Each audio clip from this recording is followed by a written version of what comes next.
Let's weigh it in. And it weighs. Wow, look at this fruit. It's so massive. And I do see some interesting things on this thing. So the fruit is definitely ready to harvest.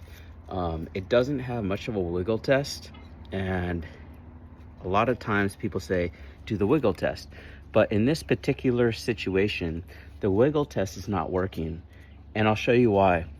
Okay, close up, listen to me for a second. Let me gain your attention. You have two branches here that are stiff.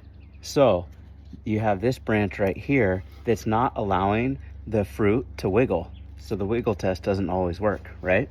There's always an exception to the rule. And so this is one exception to the rule. And then a couple other interesting things. I'm just gonna take off this whole branch right here because actually, let me see, am I gonna take this off? I'm not. I'm just gonna harvest the fruit. And I'll show you a couple things going on. And then as you can see, it couldn't do the wiggle test.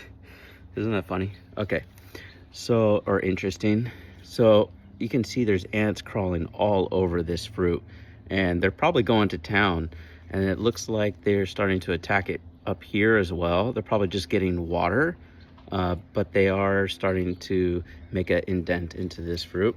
And I'll weigh it out in a second, but we have this opening right here, so you know that the fruit has been expanding significantly. And so we're gonna cut this open and eat it and enjoy it. It looks wonderful. The fruit did not crack the crown. And when we were doing this, we chopped off the flower. We cut the flower once it dried up. So the crown never, ever cracked, which is kind of cool.